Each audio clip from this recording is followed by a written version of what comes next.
Death was winning the race, and Ethan Caldwell knew it. Lightning split the night sky like divine fury as his BMW struggled through the apocalyptic downpour, windshield wipers battling uselessly against sheets of rain that turned the world into liquid chaos. 32 years of commanding boardrooms and bending million-dollar deals to his will meant nothing now. Tonight, he was just a desperate son, racing to reach his dying father's bedside and losing. "Hold on, Dad. Please just hold on," he whispered through gritted teeth, his knuckles white against the steering wheel. The call had shattered his perfect evening 28 minutes ago. His father, the unbreakable Charles Caldwell, who'd built a business empire from dirt and determination, who'd never shown weakness or shed a tear in front of his son, was taking his final breaths in City Central Hospital. 40 miles through hell. Massive heart attack. The doctors had been blunt. 1 hour, maybe less. Every minute Ethan spent fighting this storm was a minute stolen from goodbye, from forgiveness, from the words that had been building between them for years. His hands trembled as rain hammered his windshield with divine judgment. He'd spent a lifetime building walls between them, choosing profits over presents, deals over dinners with the old man. Now those walls were crumbling like sandcastles, and all he had left were regrets racing through his mind like accusations. The speedometer climbed past 90 on the flooded highway, reckless, suicidal. He didn't care. His phone lit up again. Another call from the hospital. Ethan's heart sized. Was it over? Had he lost his last chance to tell his father he loved him, to beg forgiveness for choosing money over the man who'd given him everything? He reached for the phone with shaking fingers, his eyes leaving the road for one fatal heartbeat. The deer materialized in his headlights like a ghost. Time shattered into fragments.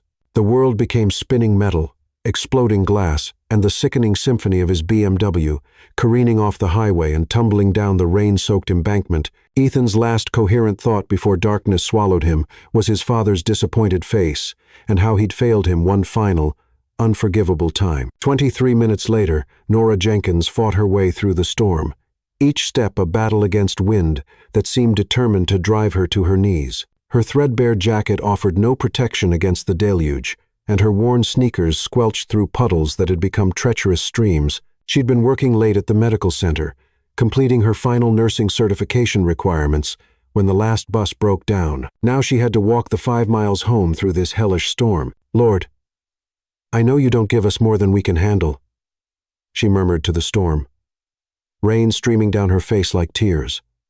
"But I'm running mighty low on strength here." At 26, Nora had buried more dreams than most people dared to have. College was a fantasy she'd abandoned when her mother died, leaving her to care for her ailing grandmother. Love was a luxury she couldn't afford when every dollar went to medicine and rent. But despite the poverty, the loneliness, the constant struggle, her heart remained unbroken. Her faith burned steady as a lighthouse in the storm. The flash of twisted metal caught her eye as lightning illuminated the roadside carnage. Down the muddy embankment, a luxury car lay crumpled against an ancient oak tree, steam rising from its destroyed engine like the breath of something dying. Someone was trapped inside. Without hesitation, Nora scrambled down the treacherous slope, falling twice and scraping her knees raw. The storm had turned the hillside into a mudslide. But she clawed her way toward the wreckage. Her nursing training from the community college and current certification program flooding back to memory. "Hello, can you hear me?" she called out, pressing her face against the spiderweb driver's window. Inside, a man lay unconscious, blood streaming from a vicious gash across his forehead. He was devastatingly handsome, strong jawline, olive skin, thick dark hair now matted crimson with blood. But what struck her beyond his beauty was the peaceful expression on his face, almost angelic. Despite the violence that had brought him here, the car groaned ominously, and Nora realized the massive oak was the only thing preventing it from rolling further into the ravine. She had to get him out now. The driver's door was crushed beyond hope, but the passenger side had popped open from impact. Nora crawled inside, her heart hammering as she assessed his condition. Blood was pooling beneath him, internal bleeding, possibly punctured organs. She'd seen enough trauma in her medical training to recognize death's approaching footsteps. "Listen to me, handsome," she whispered fiercely, gently cradling his face. "You are not dying on my watch tonight. You hear me? Not while I have breath in my body." Working with desperate efficiency, she tore strips from her white blouse, the good ones she'd worn to her certification examined, pressed them against his wounds. The bleeding was worse than she'd feared. She needed to apply pressure. But moving him could prove fatal. Please, God, guide my hands. She prayed aloud, then began working with the gentle strength that had carried her through every crisis life had thrown at her. As she worked, his eyelids fluttered open, revealing the most stunning eyes she'd ever seen, deep ocean blue, like storm clouds over water, filled with pain but somehow still radiating warmth. When their gazes locked, something electric sparked between them, a connection so profound it stole her breath. "Am I dead?" he whispered, his voice rough with agony but surprisingly gentle. "Not if I have anything to say about it," Nora replied, startled by the tenderness in her own voice. "What's your name?" "Ethan," he managed, struggling to focus on her face through the pain. "Ethan Caldwell. I was trying to reach my father." "Shh. Don't waste energy talking. Save your strength." She continued applying pressure to his wounds, monitoring his breathing for signs of shock. "I'm Nora Jenkins, and I'm going to take very good care of you." Ethan's eyes fixed on hers with startling intensity. Even through his pain, she could see something stirring in those blue depths: surprise, gratitude, and something deeper that neither of them had words for yet. "You're beautiful," he whispered, reaching up to touch her cheek with blood-stained fingers, like an angel sent from heaven. Nora felt tears mixing with rain on her face. "I'm no angel, sugar, just someone who happened to be walking by when you needed help." "No," Ethan said with surprising strength, his gaze never wavering from hers. "You were sent. I can feel it in my soul." Sirens wailed through the storm in the distance. Nora had called 911 on her ancient flip phone the moment she'd found him, but help was still precious minutes away. She could see Ethan fading, his beautiful eyes growing heavy with approaching unconsciousness. "Stay with me," she pleaded, taking his hand in both of hers. "Please stay with me. Fight for your life." "What if I don't make it?" he asked, fear creeping into his voice for the first time. "Then I'll be right here beside you until the very end," Nora promised with fierce conviction, squeezing his hand tight. "You won't be alone. I swear it on my grandmother's soul." The ambulance arrived in chaos, flashing lights cutting through darkness, paramedics shouting orders as they worked to extract Ethan from the twisted wreckage. As they stabilized him and loaded him onto a stretcher, Nora found herself pushed back, her life-saving work complete. "Wait," Ethan called out weakly as they lifted him toward the ambulance. "The woman who saved me. Where is she?" But when the paramedics looked around, Nora had vanished back into the storm like a guardian spirit, leaving behind only Ethan's memory of her face and her grandmother's precious gold locket, broken from her neck during the rescue and lying forgotten in the mud and twisted metal. As the ambulance raced toward City Central, Ethan clutched the delicate locket in his palm, the only proof that his angel had been real. He'd never experienced anything like the soul-deep connection he'd shared with this stranger who'd risked everything to save him. Even through his pain and fear, one thought burned bright and clear. He would find her again, no matter what it took. Death had been winning the race tonight, but Nora Jenkins had changed the rules entirely. Now Ethan had a reason to live, a reason to fight, a reason to become the man worthy of the angel who'd crawled into hell to pull him back to life. The storm was passing, but the real tempest, the one that would transform both their lives forever, was just beginning. Chapter 2. Haunted Hearts. Ethan Caldwell awakened to the sterile white ceiling of City Central Hospital, and the first sensation wasn't physical pain. It was the crushing weight of loss settling on his chest like a tombstone carved from regret. 3 days had passed since the accident. 3 days of drifting between consciousness and darkness, while his broken body fought to heal, but his soul felt shattered beyond any surgeon's skill to repair. His father was dead. The words echoed in his mind like a death knell. He'd missed saying goodbye by exactly 17 minutes, that would haunt every remaining day of his life. While he'd lain unconscious in twisted metal, Charles Caldwell had taken his final breath, calling out for the son who never came. "The last thing your father said was your name," the night nurse had told him yesterday. Not realizing those words would become Ethan's personal hell. He kept asking for you, kept saying he had to wait for Eddie to come home. Now, staring at the acoustic tiles above his hospital bed, with his ribs wrapped tight and his left arm imprisoned in a cast, Ethan felt like he was drowning in an ocean of might-have-beens. The business empire his father had built, the billions in assets, the respect and fear their family name commanded, none of it mattered anymore. What mattered was that he'd spent years choosing profit margins over presence, and now it was eternally too late for redemption. The only thing keeping him from completely surrendering to despair was the memory of his angel, his salvation, the woman with gentle hands and fierce determination, who'd crawled into a death trap to save his worthless life. Nora Jenkins. Even her name was poetry, rolling off his tongue like a prayer whispered in cathedral silence. He'd spoken it so many times.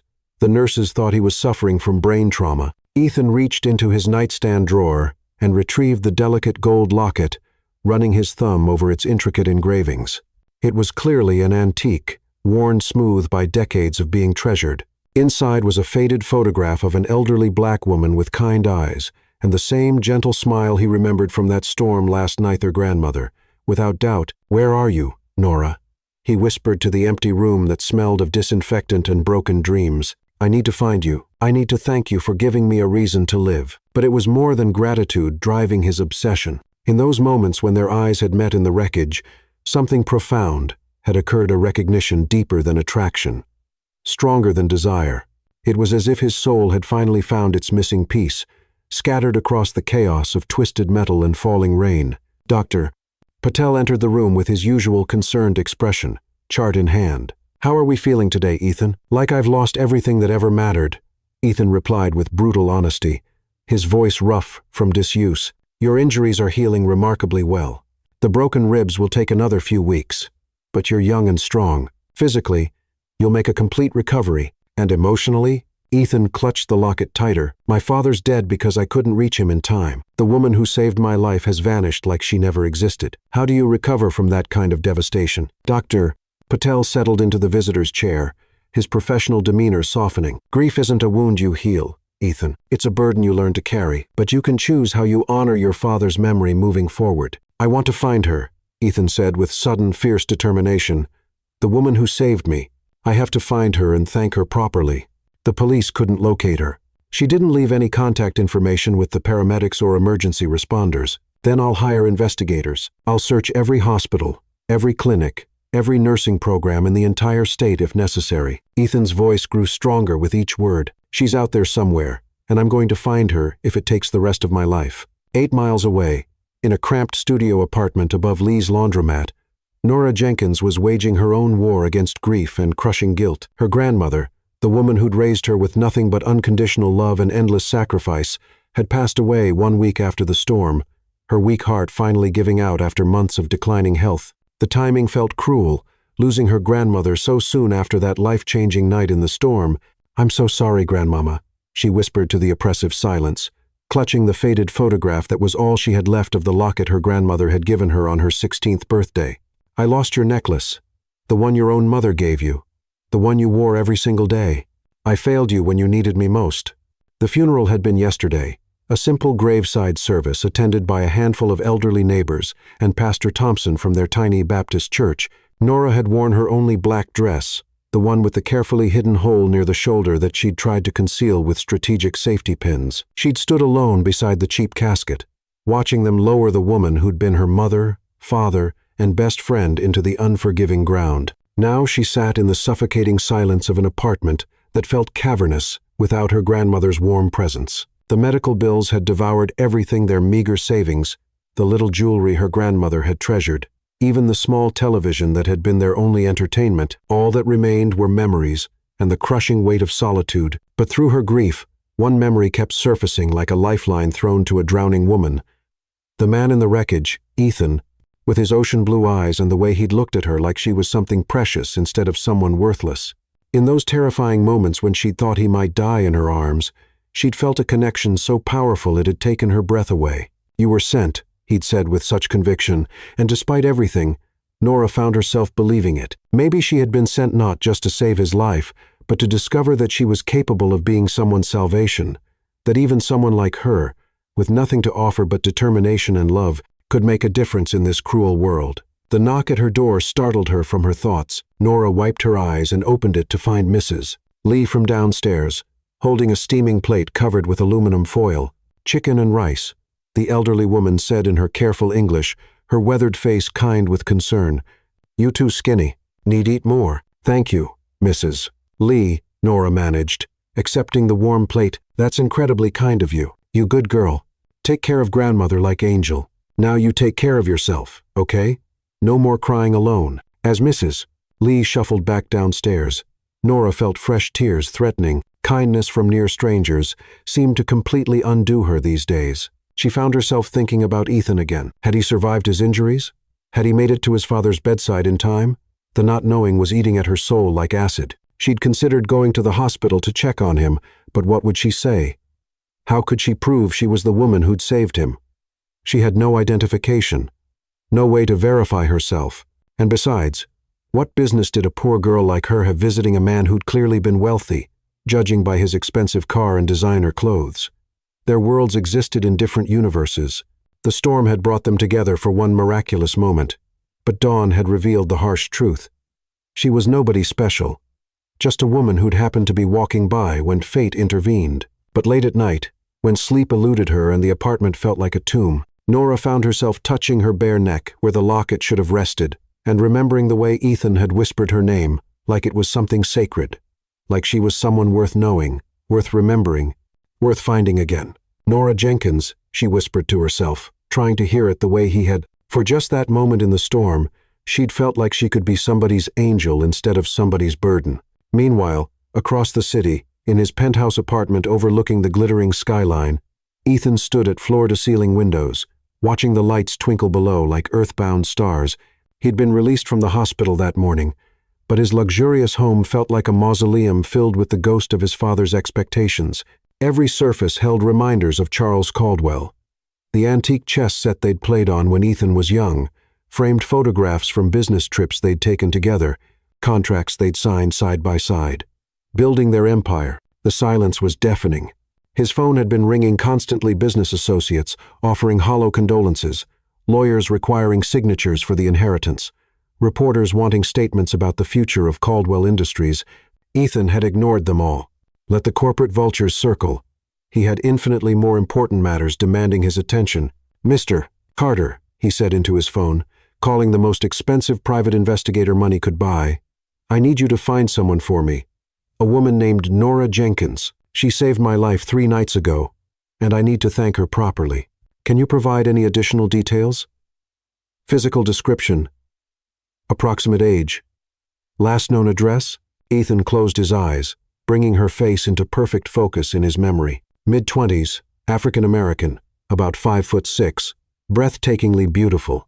She was walking through the storm near Highway 287 around midnight. She has medical training, knew exactly what to do when she found me bleeding out. "That's not much information to work with, Mr.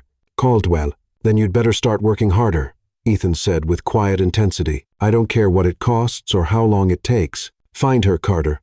Find my angel."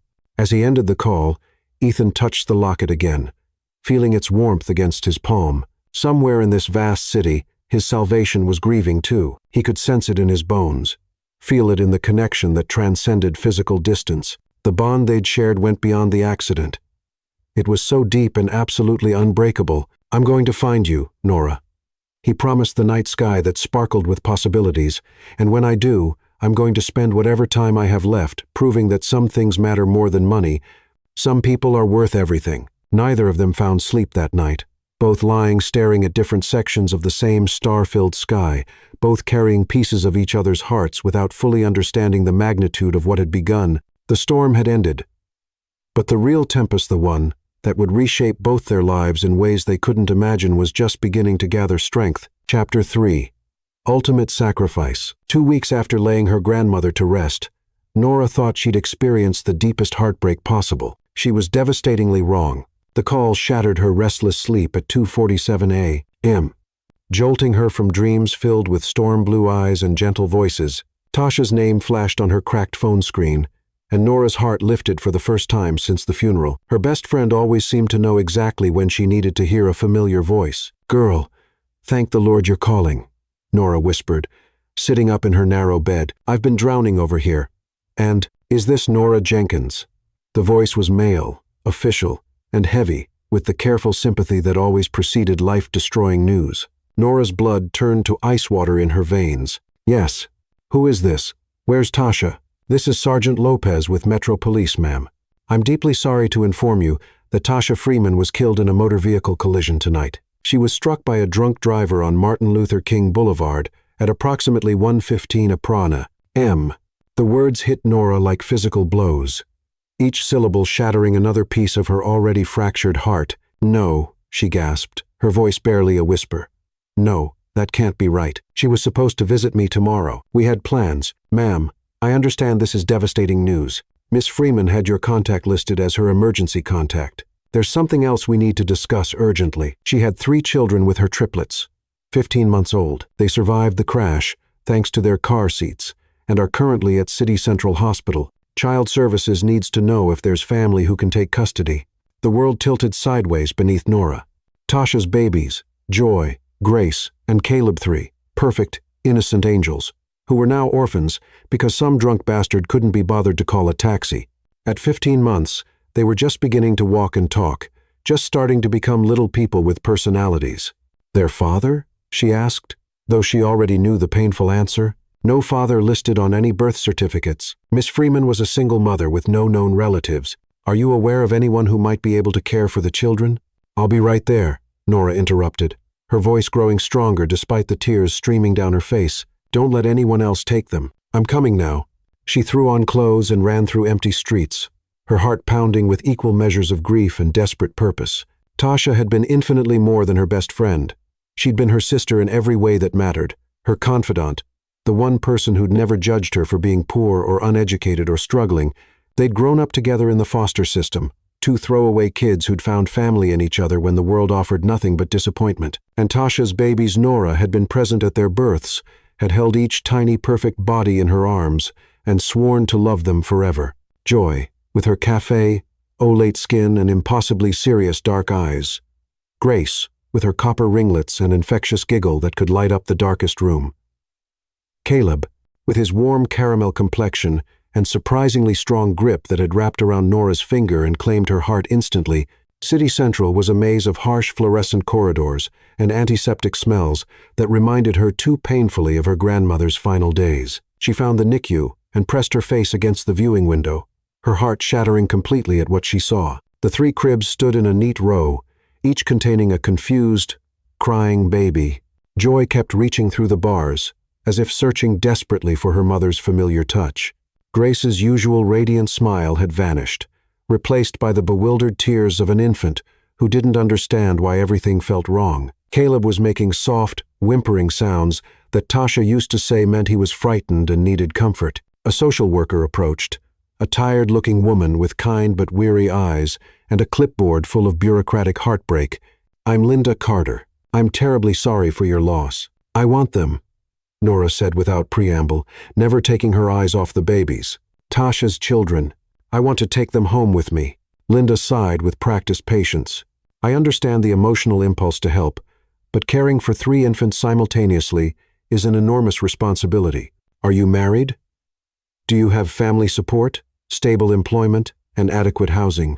Nora finally turned from the window, her jaw set with the same fierce determination that had driven her to crawl into a wrecked car to save a stranger's life. "I have love. That's what matters most. Love doesn't pay for formula, diapers, daycare, or medical bills," Linda said gently but firmly. "These children have extensive needs. The state requires proof of. These children need someone who knew their mother intimately," Nora interrupted, her voice growing passionate. "Someone who was there when they were born, who knows that Joy likes to be rocked counterclockwise, and Grace needs to hear singing to fall asleep, and Caleb calms down when you hum gospel hymns. They need someone who loved Tasha enough to die for her, and who loves them with that same fierce devotion." Linda studied her carefully. "Where do you work, Nora?" "I'm between jobs currently," Nora admitted, hating how pathetic it sounded. "But I'll find employment. I'll work 3 jobs if necessary." "Current living situation?" "A studio apartment on Elm Street." She didn't mention it was above a laundromat in the worst part of town, or that her rent was already 3 weeks overdue. "Mrs. Jenkins, I truly admire your heart, but the state has strict requirements before placing children, especially 3 at once. You'd need larger housing, steady income, character references, proof of stability." "How long do I have?" Nora asked, watching Joy continue to reach desperately through the crib bars. 72 hours to demonstrate you can provide adequate care. If not, they'll be placed in foster care, quite possibly separated into different homes. The thought of these precious babies, Tasha's legacy, being torn apart and scattered to strangers made Nora physically ill. Tasha had grown up in foster care, bounced from house to house like an unwanted burden. She'd sworn her children would never experience that particular form of heartbreak. "I'll make it work," Nora said with unshakable conviction. "Whatever it takes, I'll make it work." The next 2 weeks blurred together in a haze of desperate determination. Nora had already been looking at a larger apartment, and she used her nursing program connections to secure both a weekend position at a local clinic and expanded hours at her current cleaning job. She lied shamelessly to 3 different potential employers about her experience, finally securing a night shift at an all-night diner and a day shift cleaning downtown offices. When she would sleep became a problem for future consideration. She bought a used crib from Goodwill and created 2 additional sleeping spaces from cardboard boxes lined with soft blankets. Formula, diapers, and baby clothes from the dollar store stretched her meager resources to breaking point. It wasn't much, but it represented everything she had to give. On the 3rd day, Linda arrived at the new apartment with the babies and a thick stack of legal documents. "This is highly irregular," she warned, watching Nora settle Joy into her trembling arms. "You'll be monitored closely. Any indication that you can't handle this responsibility—" "I can handle anything for these children," Nora said firmly, feeling Grace curl trustingly against her chest while Caleb wrapped his tiny fingers around hers. "They're mine now. They're my babies." After Linda departed, Nora sank onto the floor of her nearly empty apartment with all 3 babies surrounding her, finally allowing herself to release the grief she'd been holding back. Not quiet, dignified tears, but raw, wrenching sobs that came from the deepest chambers of her soul. "I'm sorry, Tasha," she whispered through her tears. "I'm sorry I couldn't save you the way I saved that stranger in the storm. I'm sorry your babies will grow up poor like we did. But I swear on my grandmother's grave, they'll never doubt they're loved. They'll never feel abandoned or alone. I promise you that with my life." Joy gazed up at her with those impossibly serious dark eyes, as if she understood every word. Grace reached for Nora's face with tiny, curious fingers, and Caleb made the soft cooing sound that meant he felt safe and protected. "Joy, Grace, Caleb," Nora said softly, testing their names on her tongue like a sacred prayer. "You're mine now, and I'm yours. I'm going to love you so fiercely that it'll make up for everything this cruel world tries to take from you." The first night was chaos incarnate. The babies cried in perfectly timed shifts, as if they had coordinated their distress to ensure maximum exhaustion. Nora paced the floor for hours, bouncing one while the other 2 awaited their turns. She sang every lullaby she remembered, hummed every gospel hymn her grandmother had taught her, and whispered promises she had no earthly idea how to keep. By dawn, she was utterly exhausted, completely overwhelmed, and more terrified than she'd ever been. But when Grace finally drifted off to sleep in her arms, tiny fist curled against Nora's neck in perfect trust, she knew she'd made the only choice her heart could live with. These babies were her purpose now, her reason to keep fighting when everything else seemed hopeless. As morning sunlight streamed through their small windows, Nora thought about the man from the storm, Ethan, with his beautiful blue eyes and gentle voice.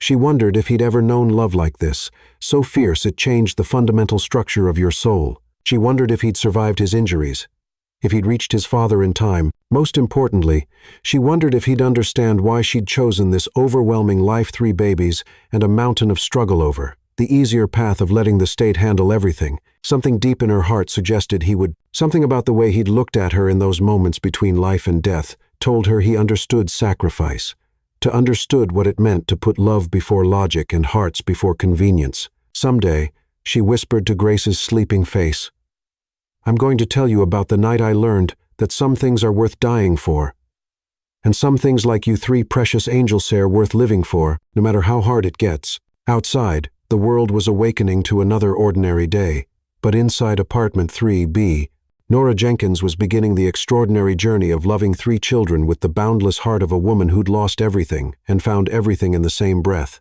The road ahead would be impossibly difficult, but she'd walk it gladly for the privilege of being their mama. Chapter 4.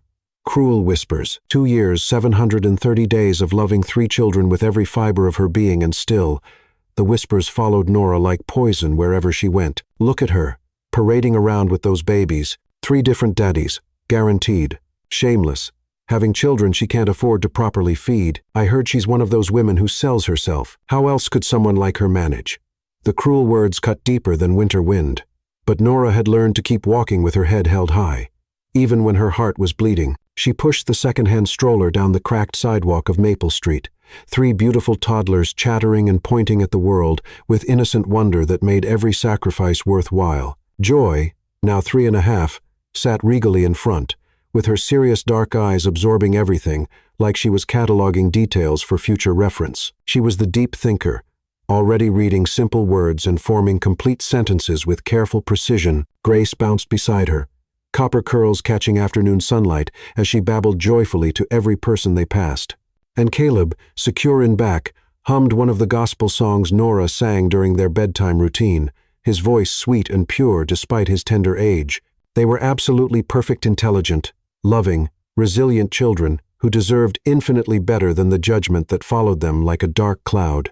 "Mama, why does that lady keep staring at us with mean eyes?" Joy asked in her clear, observant voice, pointing toward Mrs. Thompson, who stood on her porch with arms crossed, radiating disapproval like heat from a furnace. Nora's heart clenched painfully. At barely 3 years old, Joy was already noticing the stares, the whispers, the way people treated their little family differently. "Some people don't understand families like ours, sweetheart. But that's their problem, not ours." "Are we different?" Grace piped up, her sunny disposition temporarily clouded with confusion. "We are special," Nora said firmly, stopping to kneel beside the stroller. "I love you 3 more than all the stars in heaven, and that love makes us the strongest family in the world. Remember that when people say unkind things." Caleb reached out to pat her cheek with his sticky little hand. "Love you too, Mama. Love you biggest." Those simple words nearly destroyed her composure, as they did every single time these children called her Mama with such complete trust, such pure affection that it made all the sleepless nights and empty stomach pangs seem like small prices to pay. They continued toward Harper's Market. Nora's carefully counted bills crumpled in her worn purse. $41. 37 to last until Friday. She'd calculated 3 times. Formula for Grace, who remained picky about solid foods. Milk for the older 2. Bread. Peanut butter. And, if luck smiled on them, maybe some chicken to stretch into soup for the week. The sliding doors wheezed open with mechanical exhaustion. And immediately, Nora felt the familiar weight of judgment settling on her shoulders like lead. Conversations quieted as they passed, eyes tracked their progress down each aisle, and she heard the whispered comments people thought she couldn't detect. 3 babies and no husband in sight. Absolutely shameful. I heard she doesn't even know who fathered them. Living off government assistance, while decent people work honest jobs. If only they knew the truth. If only they understood that Nora worked 3 demanding jobs cleaning offices from 4 o'clock a.m. to 8 o'clock a.m., watching Mrs. Garcia's children from 8:30 a.m. to 3 o'clock p.m., and stocking shelves at Corner Market from 8 o'clock p.m. to midnight. She survived on 4 hours of sleep, lived on coffee and pure determination, and every hard-earned penny went directly to caring for Joy, Grace, and Caleb. But she couldn't reveal the truth about Tasha without dishonoring her best friend's memory. The explanation would only generate more questions, more judgment, more opportunities for small minds to find fault. Better to endure their assumptions and focus on what truly mattered, loving these precious children. "Mama, I'm thirsty," Caleb whispered, tugging gently on her faded jacket. "When we get home, baby boy, Mama's got some nice juice waiting for you." She didn't mention that the juice was mostly water with a splash of apple concentrate to make their supplies last longer. The children never complained, never demanded more than she could provide. Sometimes, their contentment broke her heart more thoroughly than tears would have.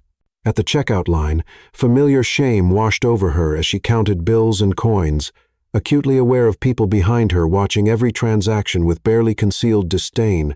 Mrs. Harper, from their small Baptist church, turned with a smile that never quite reached her calculating eyes. "Nora, dear, how are you managing with those 3 little ones?" "We're doing just fine, Mrs. Harper.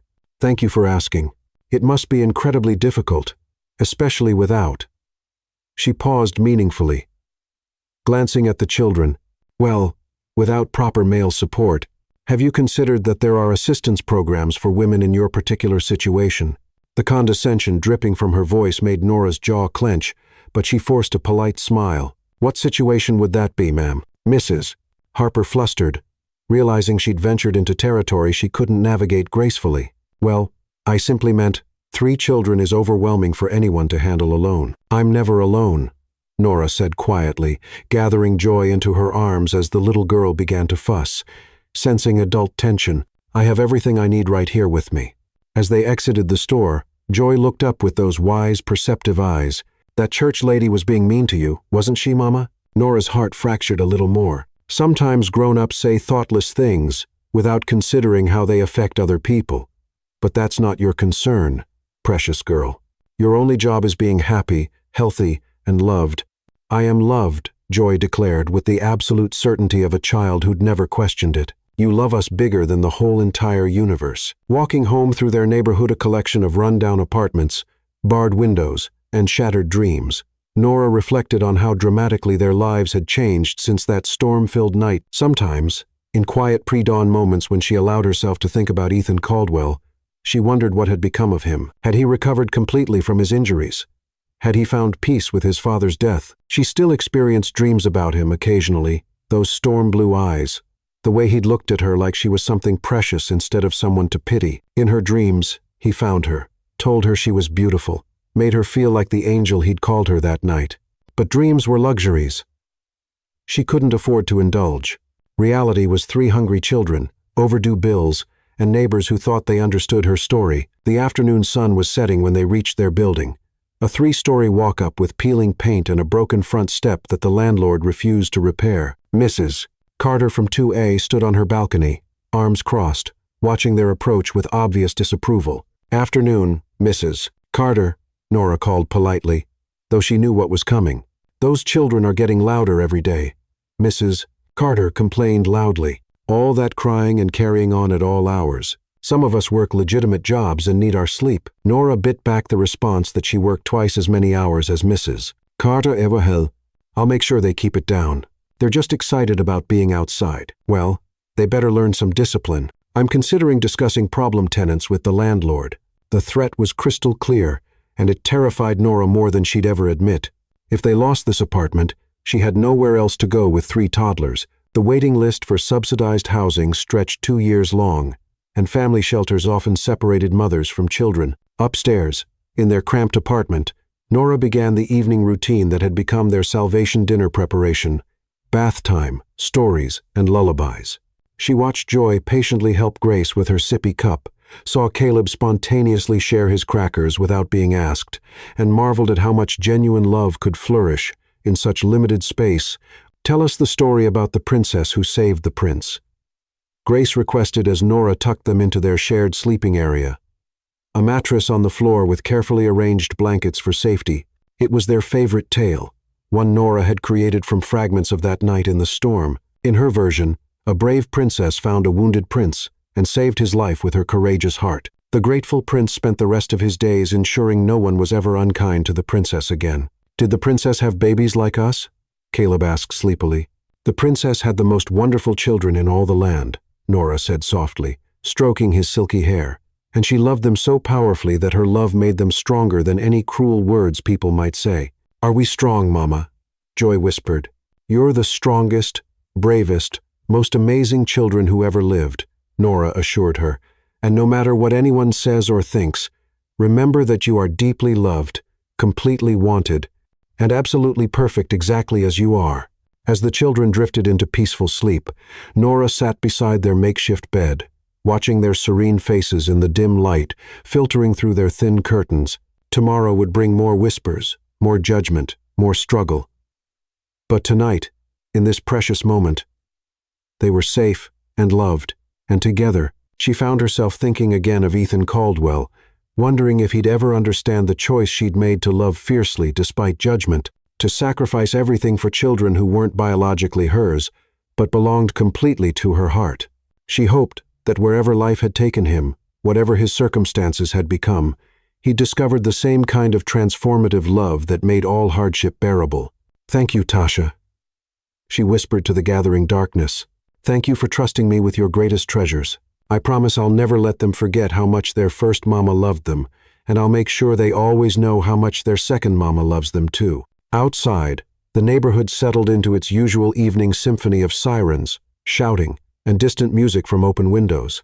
But inside apartment 3B, 3 children slept peacefully under the fierce protection of a woman whose love was stronger than poverty, judgment, or fear. Chapter 5.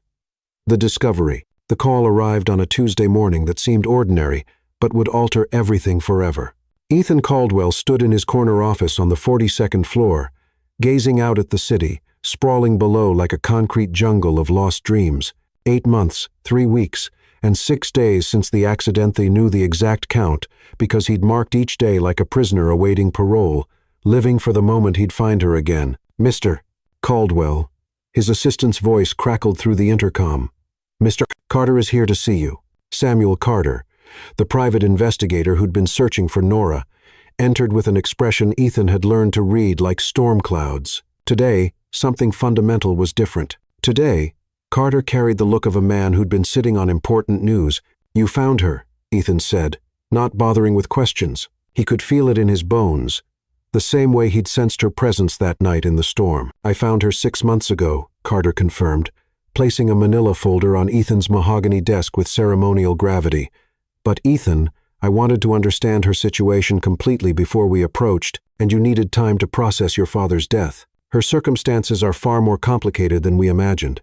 Ethan's heart hammered against his ribs as he opened the folder with trembling hands. The first image stole his breath, a photograph taken with a telephoto lens, showing Nora walking down a deteriorating street, pushing a stroller containing 3 small children. Even from a distance, even after 2 agonizing years, she remained breathtakingly beautiful. Her face had matured, showing the weariness that came from carrying impossible burdens on slender shoulders. But her eyes still held that gentle strength that had saved his life. 3 children, Carter said quietly, watching Ethan's reaction carefully. Triplets. Approximately 2.5 years old. Ethan stared at the photograph, his mind reeling with implications. 3 children, born around the time of their fateful meeting. The mathematical possibilities hit him like a physical blow, and for a moment, breathing became impossible. Are they? He couldn't complete the devastating question. I don't believe they're yours.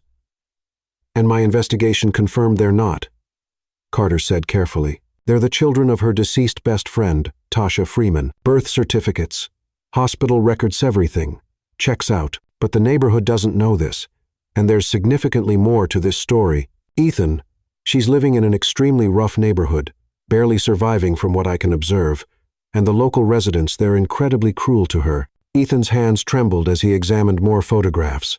Nora at a grocery store, counting coins with heartbreaking precision. Nora leaving a building at dawn, clearly heading to work while the children slept. Nora on a park bench, sharing a single sandwich among all 4 of them, while other mothers whispered and pointed with undisguised contempt. What do you mean, cruel? His voice dropped to a dangerous whisper. Carter shifted uncomfortably in his chair. There's vicious gossip throughout the neighborhood. Rumors about how she ended up with 3 children. Most of it's absolutely brutal. Ethan, they believe she's, say it clearly, they think she's a prostitute, that the children have different fathers, that she doesn't know their identities.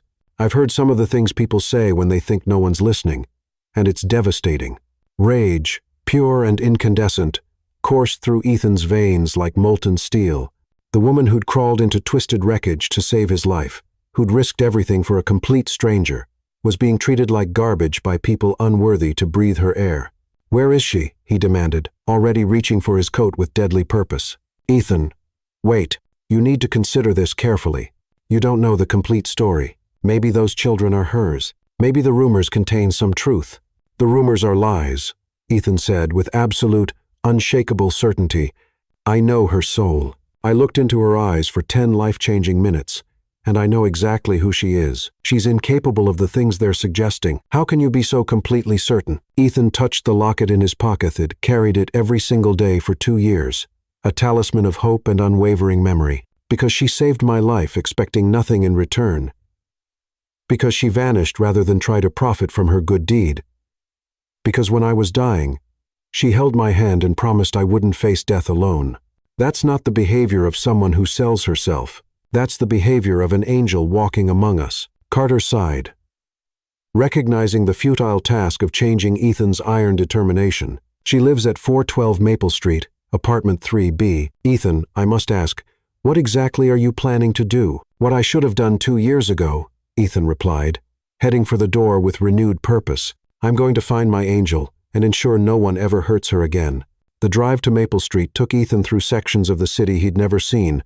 Despite living here his entire privileged life, his Mercedes looked absurdly out of place among broken-down vehicles and vacant lots, drawing suspicious stares from people lounging on stoops and gathering around street corners. By the time he reached Nora's building, he understood completely why Carter had seemed so concerned. This wasn't merely poverty, this was desperation made manifest. The kind of place where hope came to die slowly, and dreams were luxuries no one could afford. The thought of Nora living here, raising 3 children in this environment, made him physically nauseated. He remained in his car for nearly an hour, watching the building, gathering courage to climb those stairs. What would he say?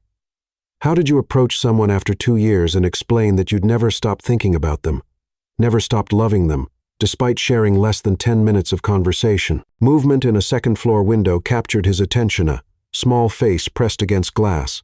A little girl with copper curls waving enthusiastically at something below. Then another face appeared, more serious, with dark eyes that reminded him powerfully of Nora. A boy joined them, and all 3 children pressed their faces to the window, pointing and giggling at something in the street. Ethan's heart constricted painfully. They were beautiful children, clearly loved and well cared for despite their harsh circumstances. But even from this distance, he could see how thin they appeared, how their clothes hung loose on small frames.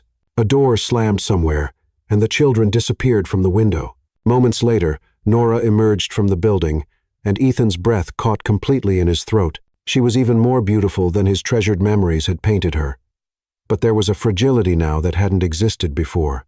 She walked like someone carrying invisible weight, shoulders squared defiantly against the world's judgment. She was heading toward the corner market, he realized, and on impulse, Ethan exited his car and followed at a respectful distance. He needed to understand her daily life, comprehend what she was facing, before disrupting it with his presence. Inside the small market, he observed from behind a display of canned goods as Nora carefully selected items, checking prices twice, returning things she couldn't afford. The store clerk, a middle-aged man with suspicious, calculating eyes, watched her every movement like she might shoplift. "You got money for all that?" the clerk asked rudely as she approached the counter. "Yes, sir." Nora replied quietly, pulling out a handful of crumpled bills and counting them with painstaking care. "Don't know how someone like you affords anything with 3 kids and no visible means of support, unless you're making money the way I heard you do." The ugly insult hung in the air like toxic smoke. Ethan saw Nora's hands shake slightly, saw her chin lift with proud defiance despite the hurt in her eyes, and felt his own hands clench into fists. "That'll be $23. 47, the clerk said, making no effort to hide his disdain. Nora counted her money again, and Ethan witnessed her face fall in defeat. She was short. Perhaps $3 or $4. But it might as well have been 300 for the despair that crossed her features. "I'll put the milk back," she said quietly, reaching for the gallon. "The children need milk more than I need coffee," she murmured to herself. But Ethan heard every heartbreaking word. He couldn't endure another second. Moving without conscious thought, Ethan stepped forward and placed a $50 bill on the counter. "That should cover everything," he said quietly. Nora turned, and when their eyes met, the entire world stopped spinning for a moment that lasted forever. They simply stared at each other. 2 years of longing and loss and desperate hope contained in a single electric look. "Ethan," she whispered.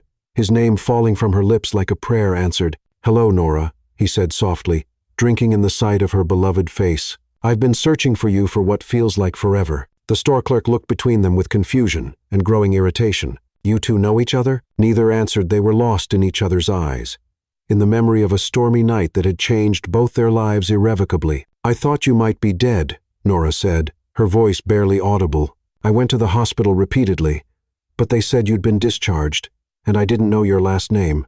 You went to the hospital?"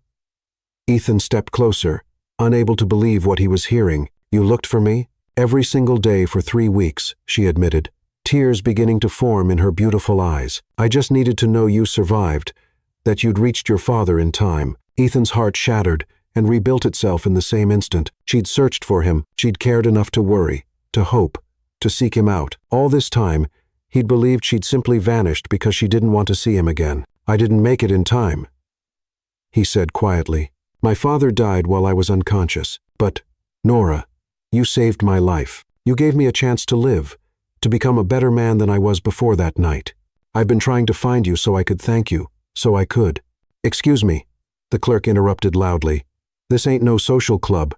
You buying something or not?" Ethan turned to look at the man, and something in his expression made the clerk take an involuntary step backward. "Give us a moment," he said in a voice that had silenced boardrooms full of aggressive executives. "Ethan," Nora said urgently, "you shouldn't be here. This neighborhood isn't safe for someone like you." "Someone like me?" She gestured helplessly at his expensive suit, his perfect haircut, the watch on his wrist that probably cost more than her annual rent. "You don't belong in this world. Your life and mine.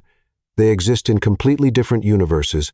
The only universe I care about is the one with you in it," Ethan said fiercely. "Nora, I haven't experienced a single day of genuine peace since that night. I've thought about you every morning when I wake up and every night before I sleep. I've carried your grandmother's locket like a sacred relic, hoping someday I could return it to you." Her hand flew to her throat, to the place where the locket should have rested. "You have it? My grandmother's necklace?" Ethan pulled the delicate chain from his pocket, and Nora's tears finally spilled over. She reached for it with trembling fingers, then stopped herself. "I can't," she whispered. "People here, they see me talking to a man like you, and the rumors get infinitely worse. The children don't deserve to suffer more because of me." "What rumors?" Ethan demanded, though Carter had already explained. Nora looked away, shame coloring her cheeks. "It doesn't matter. What matters is that you're alive and safe, and now you need to return to your life and forget about me." "I could never forget about you," Ethan said passionately, "and I'm not going anywhere until you tell me about these children, about why you're living like this, about what's really happening." Before Nora could respond, the store clerk slammed his hand on the counter. "I said, this ain't no social club. Buy something or get out." Ethan fixed the man with a stare that could have frozen hellfire. "I'll purchase this entire store if it means I can speak with this woman in peace. Now step back and give us space, or find yourself looking for new employment." The clerk's eyes widened as he registered Ethan's obvious wealth and authority. He retreated behind the counter, muttering under his breath but no longer daring to interrupt. "Please," Nora whispered, looking around nervously at other customers who were beginning to stare with undisguised curiosity. "Not here. If you truly want to talk, meet me at Lincoln Park tomorrow at noon." "But, Ethan, I'm warning you. When you hear my story, when you understand what people think about me, you're going to wish you'd never found me. There's nothing you could tell me that would make me regret finding you," Ethan said with absolute conviction. "Nothing in this world or the next." Nora gathered her groceries with shaking hands, then looked at him one final time with eyes full of pain and hope and desperate love. "Tomorrow at noon," she said quietly. "And Ethan, thank you for the milk. The children, they really need it." She departed without another word, and Ethan stood in the dingy market, feeling like he'd just been struck by lightning. She was alive. She was here. And tomorrow he would finally learn the truth about the woman who'd haunted his dreams for 2 endless years. As he walked back to his car, he noticed the stares, the whispers, the way people looked at him with suspicion and curiosity. If this was what Nora faced every day simply for being poor, he could only imagine what she endured because of the vicious rumors about her children. Tomorrow, he decided with iron determination, would change everything. Tomorrow, he would begin the process of ensuring his angel never had to face the world's cruelty alone again. Chapter 6.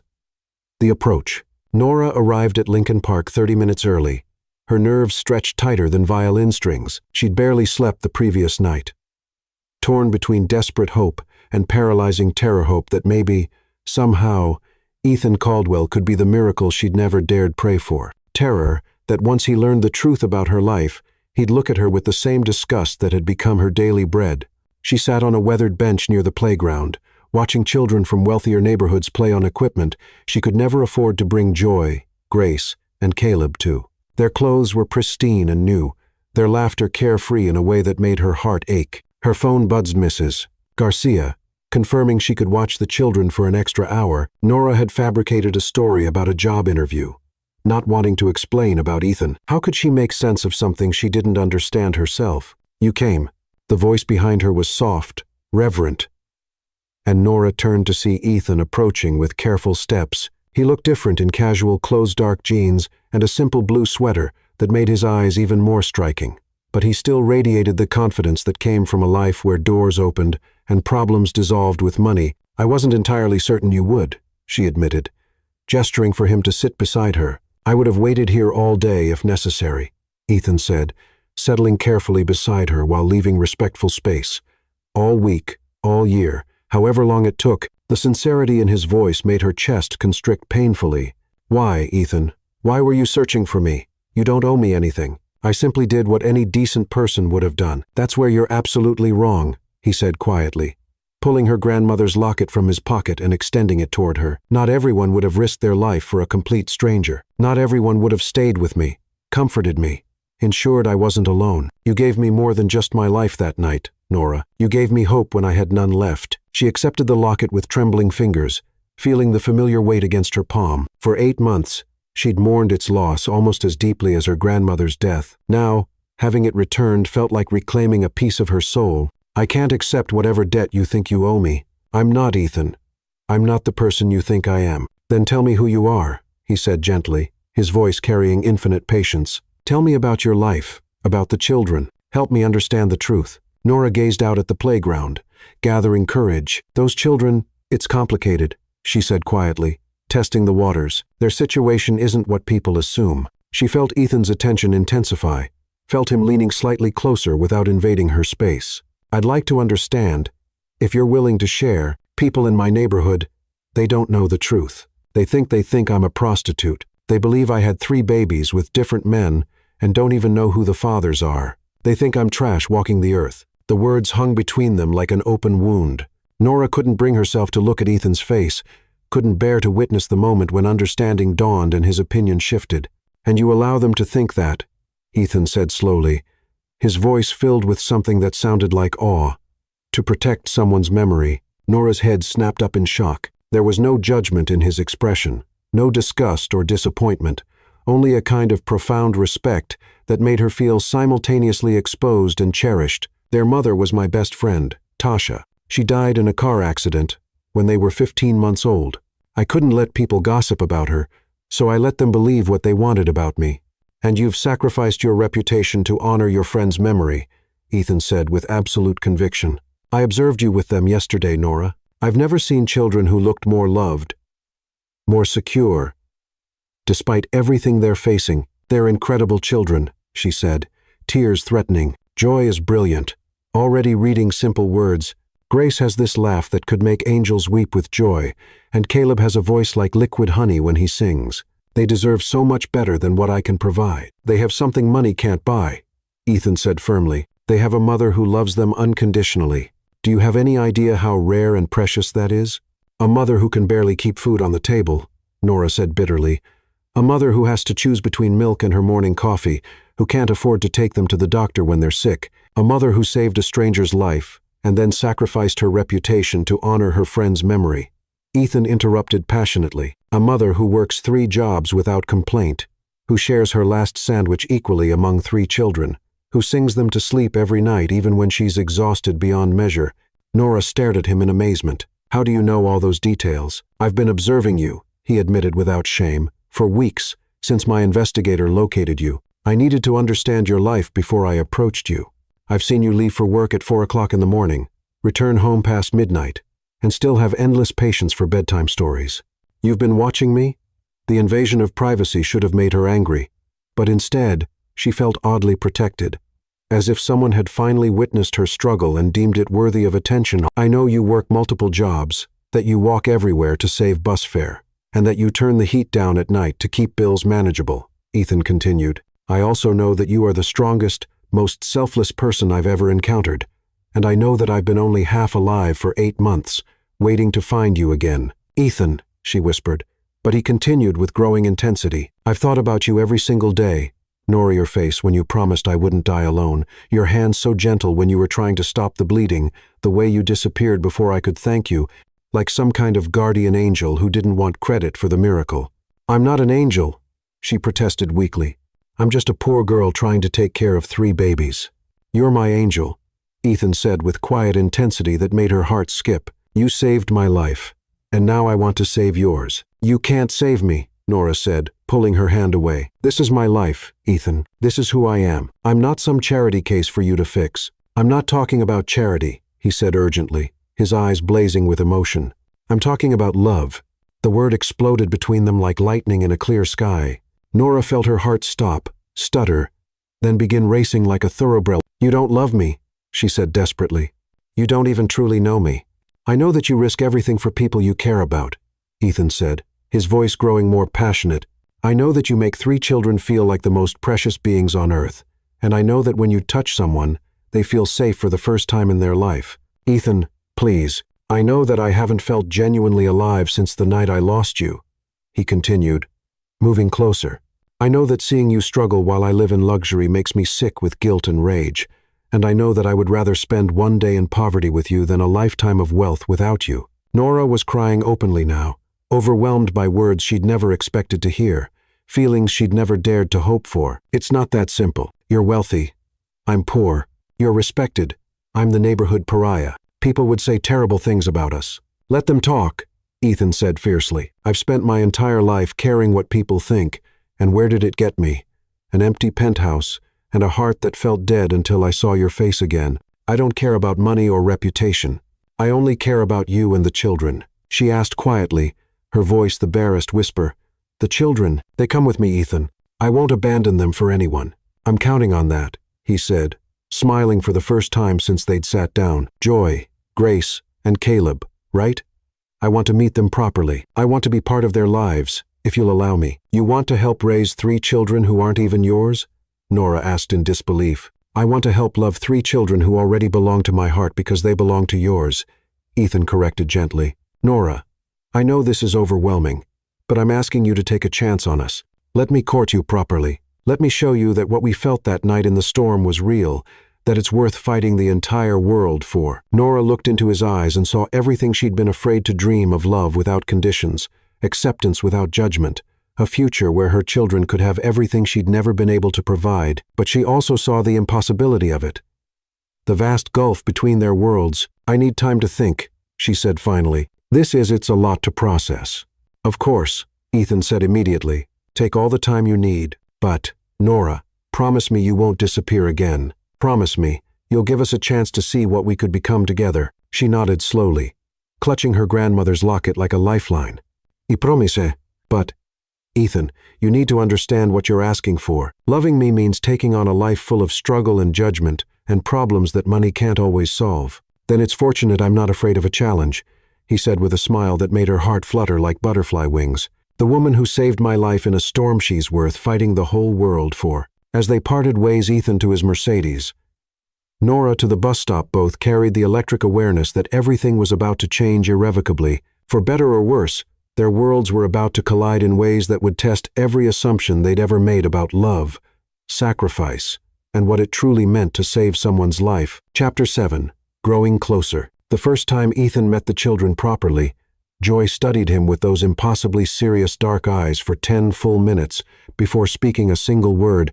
"Are you the prince from Mama's story?" she asked finally, her small voice filled with curiosity and careful caution. Ethan knelt to her level, understanding instinctively that this moment would determine everything that followed. "I don't know about being a prince, but your mama is definitely the angel who saved my life." Grace, ever the fearless one, stepped forward boldly and touched his face with sticky fingers. "You have pretty eyes, like the sky when it's happy." Caleb hung back initially, humming one of his gospel songs and observing with wisdom that seemed far too ancient for his young face. When Ethan looked directly at him, the little boy stopped humming and offered a smile so pure and trusting, it nearly brought Ethan to his knees. "They like you," Nora said softly, wonder evident in her voice. "They're usually quite shy with strangers." "Maybe I'm not a stranger," Ethan replied, his eyes never leaving hers. "Maybe some souls recognize each other immediately." That conversation had occurred 3 weeks ago, and now Ethan's presence had become intricately woven into the fabric of their daily lives. He appeared every evening after work, bringing groceries that he claimed were extras, toys that were supposedly samples, and books that happened to be lying around his apartment. Tonight, he sat on the floor of their tiny living room, Grace curled against his side as he read Goodnight Moon, his patient voice never betraying irritation at the repetition Joy was teaching him to braid her doll's hair with intense concentration, while Caleb sat contentedly in Nora's lap, humming along to Ethan's reading. "I think it's time for bed." Nora interjected when Grace demanded another reading. "Will you sing to us?"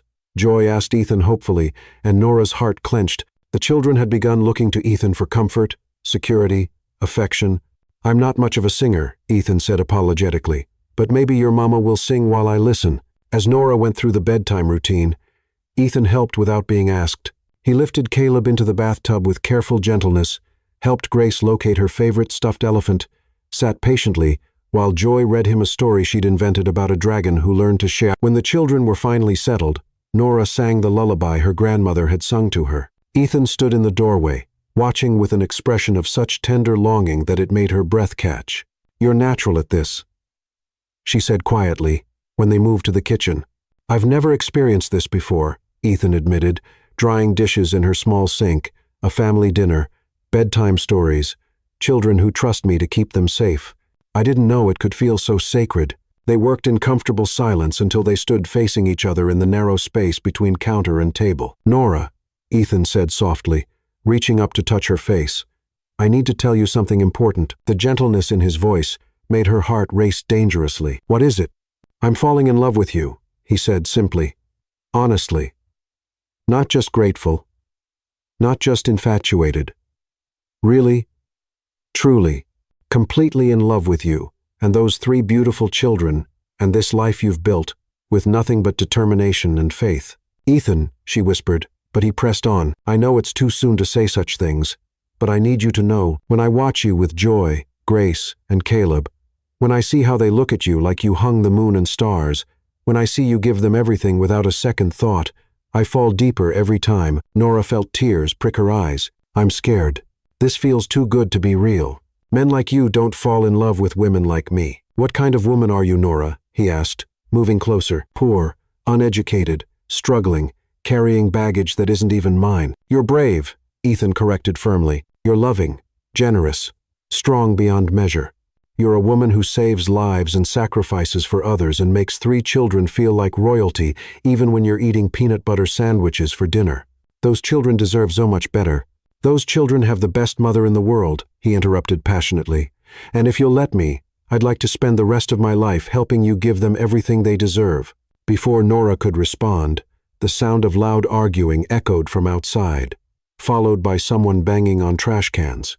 Ethan moved protectively in front of her as they both rushed to the window. Down on the street, a small group of neighbors had gathered, their faces twisted with anger and disgust. "Mrs.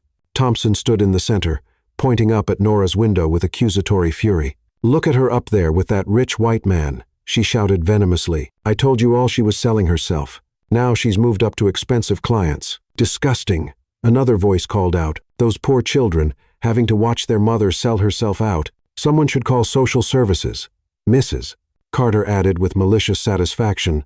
Ethan's hands clenched into fists, his entire body radiating barely controlled fury. "I'm going down there." "No," Nora said quickly, grabbing his arm. "That will only make everything infinitely worse.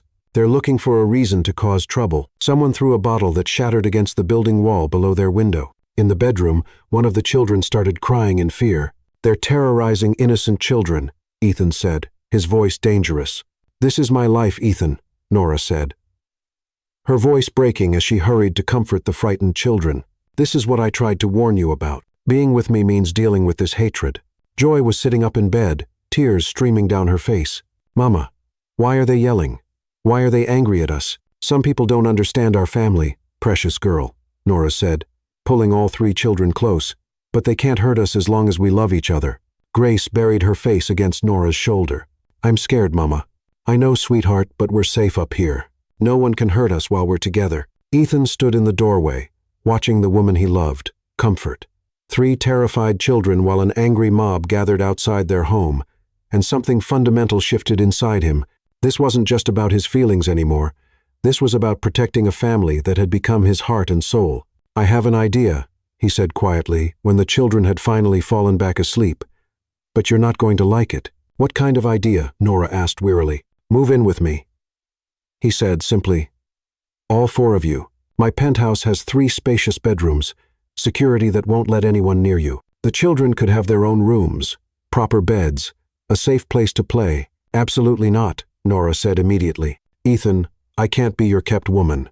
That would only prove what everyone already believes about me. Then marry me, he said, the words escaping before he could stop them. The silence that followed was deafening. Nora stared at him like he'd sprouted wings. You're completely insane, she whispered finally. We've known each other for 3 weeks. I've loved you for 8 months, he countered.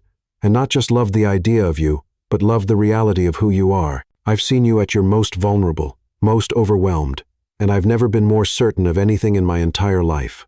Marriage is about more than love, Ethan. It's about compatibility. About building a life together. About choosing to love someone every day for the rest of your life, he interrupted. About putting their needs above your own. About protecting and cherishing them, no matter what the world throws at you. Tell me you haven't felt that. Tell me you don't love me too. Nora closed her eyes, feeling the weight of loneliness and struggle pressing against the hope that bloomed whenever she looked at him. Of course I love you. How could I not? But, Ethan, loving you and building a life with you are 2 entirely different things. Are they? He asked gently. Because when I imagine my future, all I see is you and Joy and Grace and Caleb. I see birthday parties and Christmas mornings and helping with homework and growing old with you, falling more in love with you every year. The picture he painted was so beautiful that it made her chest ache with longing. What about your business, your social life? My business runs itself. My social life was empty anyway, Ethan said firmly. The only expectations that matter now are the ones I have for our family. Our family, Nora repeated softly. Our family, he confirmed. You, me, Joy, Grace, Caleb, and maybe someday a little brother or sister for them to love and protect. The image of a baby with Ethan's blue eyes and her smile, surrounded by Joy's careful attention, Grace's infectious joy, and Caleb's gentle songs, was almost too perfect to bear. This is completely crazy, she said, but there was less conviction in her voice now. The best things usually are, Ethan replied, moving closer. Nora, I'm not asking you to decide tonight. I'm just asking you to think about it, to consider that maybe some love stories are meant to overcome impossible odds. Outside, the crowd was finally dispersing, but the broken glass remained as a reminder of the hatred they'd face. Inside, 3 children slept peacefully, trusting that the adults who loved them would keep them safe. I need time, Nora said finally. Take all the time you need, Ethan assured her. But while you're thinking, remember this. I'm not offering to rescue you. I'm asking if you'll save me one more time, because without you, without this family, I'm just a man with money and no heart to spend it on. As he prepared to leave, Ethan kissed her forehead with infinite tenderness. I love you, Nora Jenkins, he said against her skin. And I love Joy and Grace and Caleb like they were my own blood. That's not going to change. Whether you marry me tomorrow or never, that's just who I am now. After he left, Nora sat in her tiny living room, touching her grandmother's locket and thinking about the man who'd entered their lives like answered prayer. The smart thing would be to protect herself, to remember that fairy tales didn't happen to girls like her. But as she looked at the 3 sleeping children who taught her that love could transform anything, she wondered if maybe it was time to stop being smart and start being brave. Chapter 8. The Breaking Point. The knock came at 8:17 on a Tuesday morning that had begun like any other. Nora had just finished feeding the children breakfast oatmeal, sweetened with brown sugar packets she'd saved from the restaurant, when 3 sharp official raps echoed through their tiny apartment like gunshots. Through the peephole, she saw 2 women in crisp business suits, holding clipboards and wearing expressions of professional concern. Her blood turned to ice water. She'd seen those suits before, in the foster homes of her childhood, in the nightmares that still jolted her awake in cold sweats. Child Protective Services. Can I help you? She asked through the door, her voice steadier than her trembling hands. Miss Jenkins, I'm Margaret Evans from CPS, and this is my colleague, Susan Bennett. We need to speak with you regarding your children. Nora's heart hammered against her ribs as she slowly opened the door, positioning herself to block their view of the children, who were still at the kitchen table. Joy had gone very quiet, her serious eyes fixed on the strangers with uncanny perception. Grace continued chattering to her stuffed elephant. Oblivious to the approaching danger, Caleb had stopped his morning humming entirely. What's this about?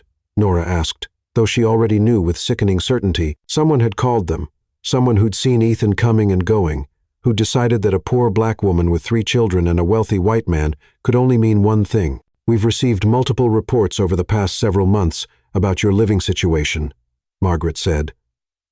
Her voice professionally neutral, but her eyes already cataloging every detail of the small apartment.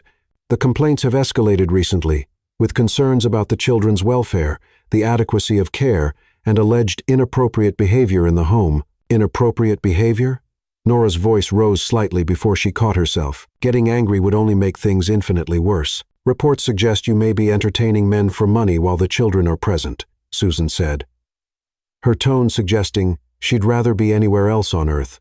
We're required to investigate any claims that children might be exposed to prostitution. The word hit Nora like a physical blow to the stomach. She'd known this day might come, had prepared for it in her darkest moments, but hearing it spoken aloud in front of her children made her feel violently ill.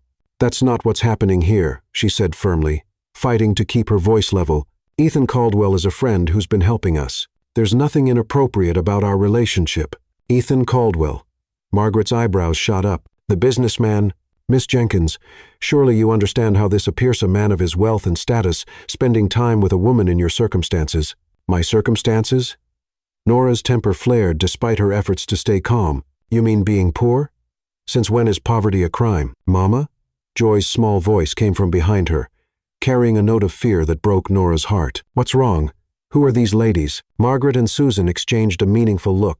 We need to see the children, Miss Jenkins, Margaret said, and we need to inspect the living conditions thoroughly. Nora had no choice but to step aside. The women entered her tiny apartment, and she watched their faces as they took in the reality of their life, the second-hand furniture, the makeshift sleeping arrangements, the clothes hanging in the bathroom. Everything she'd worked so hard to make warm and loving suddenly looked shabby and inadequate through their professional eyes. Hello there, Margaret said to Joy with the fake brightness adults used when they were about to destroy a child's world. I'm Margaret. Can you tell me your name? Joy looked at Nora for permission before speaking. Joy. And that's Grace and Caleb. They're my brother and sister. And who takes care of you, Joy? Mama does, Joy said with simple certainty that made Nora's heart swell and break simultaneously. She loves us bigger than the whole world. Susan was taking notes, examining the kitchen, checking the locks on the windows with methodical precision. Miss Jenkins, can you provide documentation of your income, proof that you can adequately provide for 3 children? I work 3 jobs, Nora said, moving protectively closer to the children. I provide everything they need. The apartment seems overcrowded. Do the children have adequate sleeping arrangements? Nora gestured to the bedroom, where she'd carefully arranged sleeping spaces. It wasn't perfect, but it was clean, safe, and filled with love. This is temporary, she said. I'm saving for a larger place. We need to ask some questions about the man who's been visiting, Margaret said, sitting at the children's eye level. Joy, sweetie, can you tell me about the man who comes to visit your mama? Joy's face lit up like Christmas morning. You mean Ethan? He reads us stories and helps Mama with dinner, and he knows all the words to Goodnight Moon, and he's going to teach me to play chess when I'm bigger, and he makes Mama smile real pretty. Does he ever make you feel scared or uncomfortable? Joy looked genuinely confused. No, Ethan makes everything better. He makes Mama smile. And when he's here, Grace doesn't have bad dreams. And Caleb sings louder.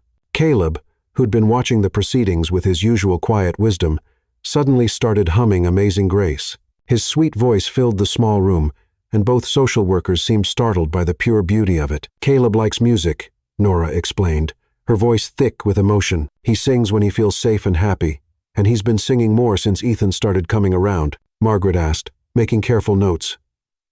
This Ethan? Yes, Nora admitted. Not understanding why that felt like a trap being set, the interview continued for over an hour.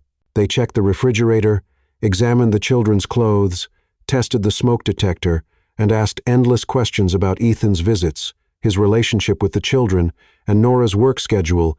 Mama works really hard. Grace piped up at one point, apparently deciding she needed to defend Nora. She sings to us when we're sad, and she shares her food with us.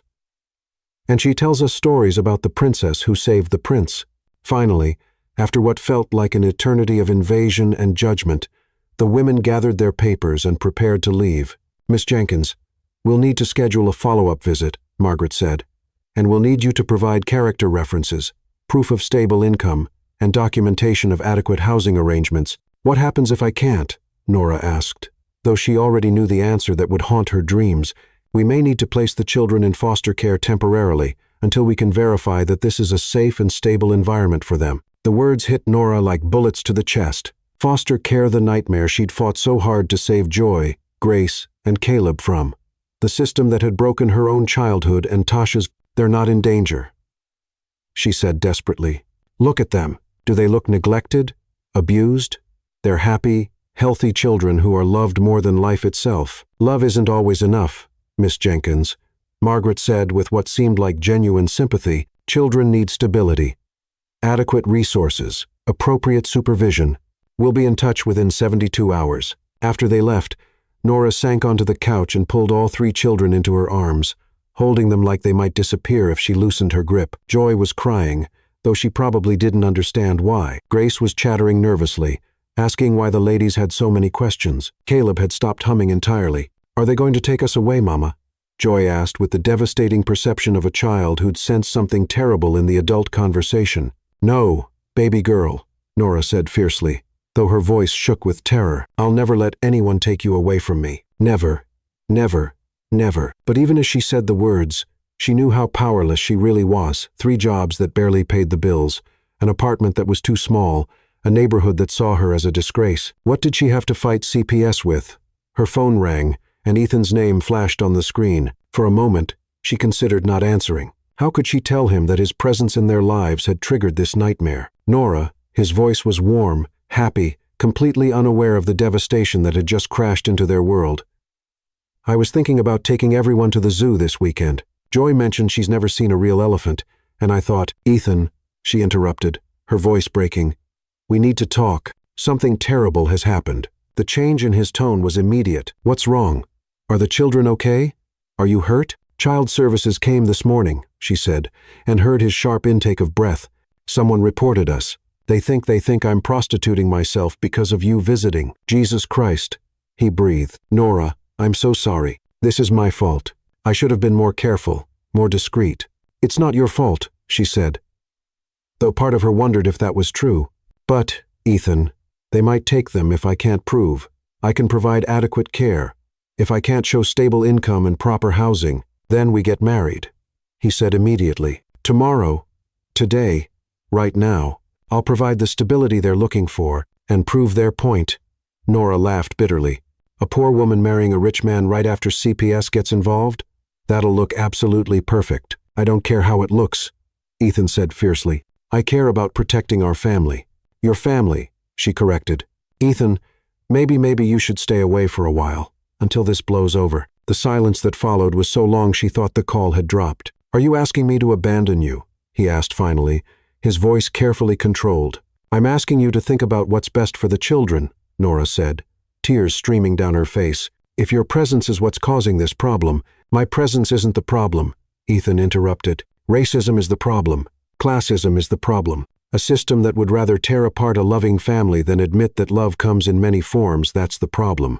But if staying away means they can stay with me, Nora, Ethan said, his voice gentle but unbreakable, I'm coming over. No, she said quickly. If they're watching, if someone sees you, then let them see me, he said. Let them see a man who loves his family and won't be scared away by small-minded people who think they know what's best for children they've never met. Ethan, please, I'll be there in 20 minutes, he said. And, Nora, we're going to fight this together. I won't let them take our children. Our children, even in the midst of this nightmare. Those words made her heart soar and break at the same time. After he hung up, Nora held Joy, Grace, and Caleb close, breathing in their sweet scent, memorizing the weight of their small bodies against hers. In 72 hours, CPS would return with their decision. In 72 hours, she might lose the 3 people who'd given her life, meaning, but until then, she would love them with everything she had. And maybe, if she was very lucky, love would be enough after all. Chapter 9. Truth and Redemption. Ethan arrived at Nora's apartment to find her packing a small suitcase with trembling hands. Her face streaked with tears. She'd tried desperately to hide from the children. Joy, Grace, and Caleb sat on the bed, watching with wide-eyed confusion, sensing their world was crumbling but not understanding why. "What are you doing?" he asked gently, though his heart was already breaking at the obvious answer. "Getting ready," Nora said without looking up, folding the children's few clothes with mechanical precision. "If they come back and decide to take them, I want their things prepared. I want them to have something familiar, something that smells like home." "Nora, stop." Ethan sat beside her on the bed, stilling her frantic hands with infinite gentleness. "They're not taking these children anywhere." "You don't know that," she whispered. "You didn't see how they looked at this place, at me, like I was already guilty of something unforgivable." "Mama, are we going somewhere?" Grace asked, her usual bright chatter subdued by the heavy tension. "Maybe, baby girl," Nora said, her voice breaking. "But wherever you go, remember that Mama loves you more than all the stars in the sky, okay? I don't want to go anywhere without you," Joy said fiercely, throwing her small arms around Nora's neck. "You're our mama. You belong with us forever and ever." Caleb started humming Amazing Grace again, but this time it sounded like a prayer for comfort rather than joy. Ethan watched the scene with a rage so pure it nearly consumed him. Somewhere in this city, small-minded people had made phone calls that might destroy the most beautiful family he'd ever witnessed. "I have an idea," he said quietly, "but I need to make some calls first." "Ethan, whatever you're thinking, trust me," he interrupted, kissing her forehead gently. "Just trust me." "Can you do that?" Nora looked into his eyes and saw determination burning like an unquenchable flame. Slowly, she nodded. For the next hour, Ethan made call after call from Nora's tiny kitchen while she tried to maintain normalcy for the children. He spoke in low, urgent tones to lawyers, to private investigators, to contacts she didn't know he possessed. Finally, he returned with an expression she couldn't read. "Pack a bag for yourself, too," he said. "We're going to a hotel tonight, and tomorrow we're going to have visitors, good ones this time." Before Nora could ask what he meant, there was another knock at the door. Her heart lurched. But Ethan's steady presence was reassuring. "That's someone who's going to help us," he said. Nora opened the door to find an elderly African-American woman with kind eyes and silver-streaked hair, holding a worn cardboard box, and looking determined. "Are you Nora Jenkins?" the woman asked. "I'm Evelyn Freeman. I was Tasha's aunt." The world tilted sideways. Nora gripped the doorframe, staring at this stranger who might hold the key to everything. "Tasha's aunt," she managed. "She never mentioned. We lost touch when she was young," Evelyn said sadly. "Family troubles. Pride. Stupid disagreements that seem so small now. I only learned about her death recently when I hired someone to help me find her." She looked past Nora to where Joy, Grace, and Caleb peeked out from behind the couch, and her face crumpled with joy and grief. "Oh, my Lord," she whispered, tears streaming down her face. "They look just like her. That little girl has Tasha's exact eyes, and the boy has her smile." "How did you find us?" Nora asked, still reeling. "I hired Mr.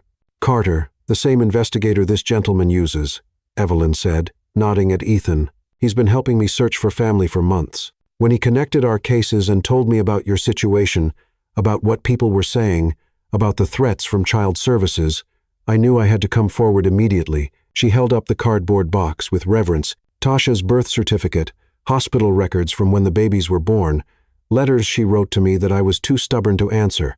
And this." Evelyn pulled out a cell phone and pressed play on a video. Suddenly, Tasha's voice filled the tiny apartment, young and scared but determined. "Aunt Evelyn, I know you probably won't get this message, but if something happens to me, I need you to know about my babies Joy, Grace, and Caleb. They're the most beautiful children in the world, and I love them more than life itself. If I die, my best friend Nora promised to take care of them. She's the only family I trust, the only person who loved me unconditionally. Please don't let the state separate them. Please help Nora keep them together. She's more their mother than I ever got the chance to be." Nora sank onto the couch, tears streaming down her face as Tasha's voice continued, describing each child's personality, their favorite songs, their fears and dreams. "There's more," Evelyn said gently, sitting beside Nora. "Medical records, DNA tests Tasha had done to establish paternity, letters of recommendation from doctors and neighbors who knew what kind of mother she was trying to be." "Why are you sharing this with us?" Ethan asked. Evelyn looked at him with the piercing gaze of a woman who'd lived long enough to recognize truth. "Because I've spent weeks learning about what happened to these babies after Tasha died. I know about the sacrifice this young woman made, taking on 3 children when she could barely feed herself. That makes you more family than blood ever could." Joy had crept closer during the conversation, her serious eyes fixed on Evelyn. "Are you our real grandma?" she asked with the directness of a child. Evelyn's face lit up with wonder. "Would you like me to be, sweetheart?" "We don't have a grandma," Grace said, joining her sister. "Just Mama and Ethan and each other." "Well, now you have a grandma too," Evelyn said, her voice thick with emotion. Caleb, who'd been listening with his usual quiet intensity, suddenly walked over to Evelyn and climbed into her lap. He began humming Amazing Grace again, but this time it sounded like pure celebration. "He does that when he feels safe," Nora explained. Wonder in her voice. "Smart boy," Evelyn said, stroking his hair. "Music tells the truth when words aren't enough." The next morning, Evelyn made good on her promise. Armed with legal documents, photographs, and righteous fury, she visited every person who'd spread rumors about Nora. She went to Mrs. Thompson's house, to the church where gossip had flourished, to the corner market where the clerk had been so cruel. Over the following week, a few shame-faced neighbors began appearing at Nora's door. Mrs. Harper from church brought a casserole and a quiet apology. The store clerk offered a small gift card and mumbled words about being too quick to judge. Mrs. Carter came downstairs with red eyes, though several other neighbors remained hostile and unconvinced. When Margaret and Susan from CPS arrived for their follow-up visit, they found a completely different scene. Evelyn was there with her box of documents. Ethan was there with character references from business associates and bank statements proving financial stability. The apartment was filled with food brought by repentant neighbors and toys donated by church members. "Miss Jenkins," Margaret said, looking around in amazement, "this is quite a transformation from our last visit." "The truth has a way of changing everything," Evelyn said, handing over Tasha's documents. "These children have never been in danger. They've been loved, protected, and cherished by a woman who sacrificed everything to honor her friend's dying wish." As the social workers reviewed the evidence, the video, the birth certificates, the medical records, the letters of support, their entire demeanor shifted. What had seemed like potential neglect became a story of extraordinary love and sacrifice. "Miss Jenkins," Susan said finally, "I owe you a profound apology. The initial report was clearly based on misunderstandings and prejudice. These children are obviously thriving in your care." "So they can stay?" Nora asked, hardly daring to hope. "They can stay," Margaret confirmed. "In fact, I'd like to recommend that you be commended for your dedication. What you've done taking on 3 children as a single woman, working multiple jobs, creating a loving home despite incredible challenges, it's truly remarkable." As the CPS workers prepared to leave, Joy stopped them. "Margaret," she said, tugging on the social worker's jacket. "Yes, sweetheart? Mama told us you were here to make sure we were safe and loved," Joy said with her usual serious demeanor. "Well, we're really, really loved. So thank you for checking. But you don't have to worry about us anymore. We're exactly where we belong." After everyone left, the small apartment felt different, not just because of the gifts and food, but because the weight of judgment and fear had finally lifted. Nora sat on the couch with all 3 children in her arms, marveling at how quickly a nightmare could transform into a miracle. "So," Ethan said, sitting beside them with a smile that lit up his entire face, "I believe someone mentioned something about a wedding. Is that a proposal, Mr. Caldwell?" Nora asked, her heart soaring with joy and hope. "That's a promise, Miss Jenkins," he replied, pulling her close. "A promise that you'll never face anything alone again, that these children will have everything they need and more, and that love really can conquer all." Joy looked up at them with those wise, serious eyes. "Does this mean Ethan gets to be our daddy for real?" "If that's what you want, sweetheart," Ethan said gently. "I want," Grace announced immediately. "And Caleb wants too. Don't you, Caleb?" Caleb's response was to start humming the wedding march, though Nora was fairly certain he'd never heard it before. Some things, she thought, the heart just knew. As the afternoon sun streamed through their windows, Nora reflected on the journey that had brought them here from a stormy night and a car wreck to a love that had weathered every storm society could throw at them. The truth had set them free. Now all that remained was to build the beautiful life they dreamed of together. Chapter 10. Love's Greatest Triumph. 6 months later, on a perfect spring morning when the world seemed painted in pure hope and golden sunlight, Nora Jenkins stood before the mirror in the bridal suite of Holy Trinity Church, hardly recognizing the radiant woman staring back at her. The dress was breathtakingly simple yet stunning ivory silk that Ethan had lovingly insisted on purchasing, with delicate pearl beading that caught the light like captured starlight. Evelyn had spent hours arranging Nora's hair into an elegant updo, weaving in baby's breath and the small pearl pins that had belonged to Tasha. Around her neck, Her grandmother's locket rested against her heart, finally returned to where it belonged. But it wasn't the dress or the expertly applied makeup that transformed her appearance. It was the luminous radiance that came from a heart finally at complete peace, a soul that had found its perfect match. "You look like a real princess, Mama," Joy said from behind her, carefully holding Grace's hand while Evelyn finished adjusting her flower girl dress. "The most beautiful princess in the whole entire world," Grace added, bouncing with barely contained excitement. "And Ethan gets to be your prince forever and ever." Caleb, devastatingly handsome in his tiny black tuxedo, was practicing walking slowly, like Evelyn had patiently taught him. Carrying the satin pillow with their rings, he'd been humming "Here Comes the Bride" all morning, his sweet voice filling the room with pure joy. "Are you ready for this momentous day, child?" Evelyn asked, stepping back to admire her handiwork with pride. In the months since she'd entered their lives, Tasha's aunt had become the grandmother the children had never known, and the mother figure Nora had lost too young. "I've been ready for this my entire life," Nora said softly, her voice thick with emotion. "I just didn't know it until a storm brought us together."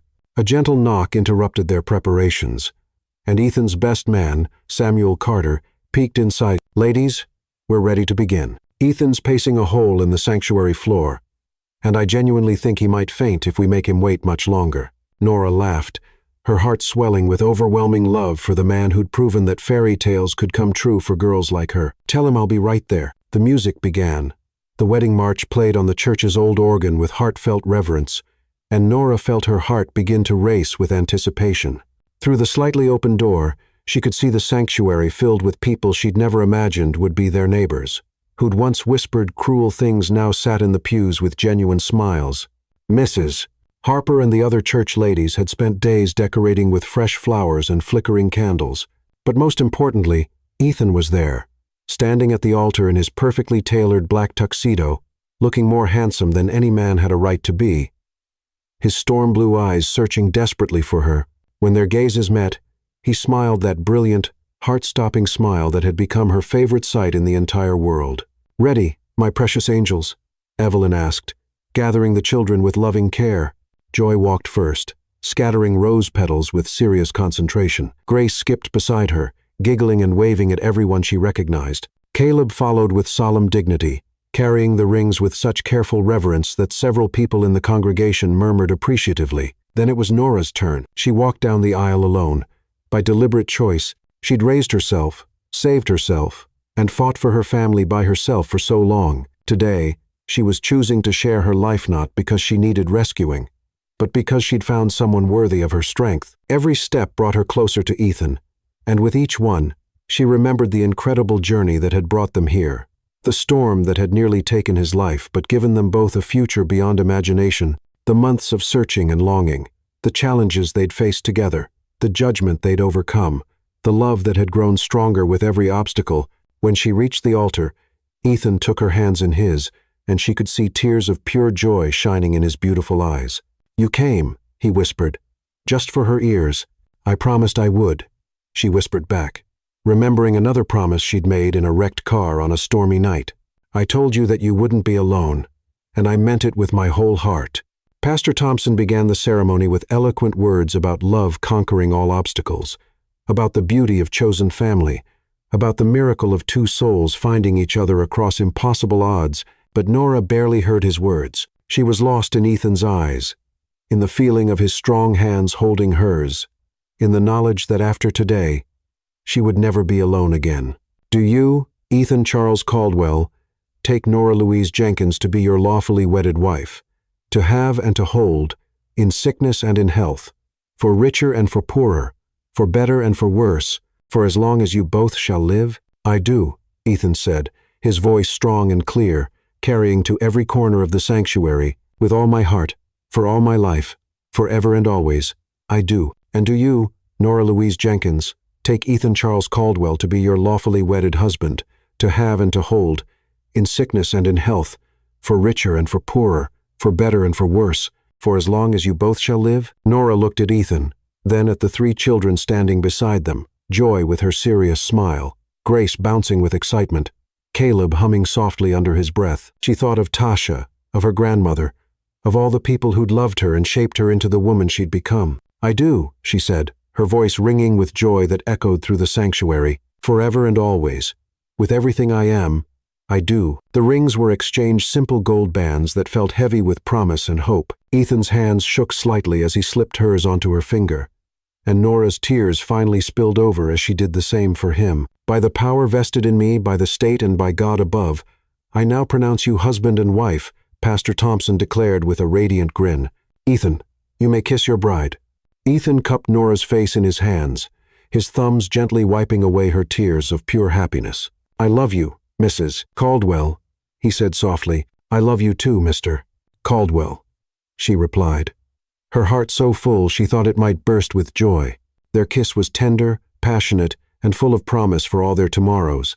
It lasted long enough for the congregation to cheer enthusiastically, for the children to clap excitedly, and for both of them to remember why they'd fought so hard to reach this perfect moment.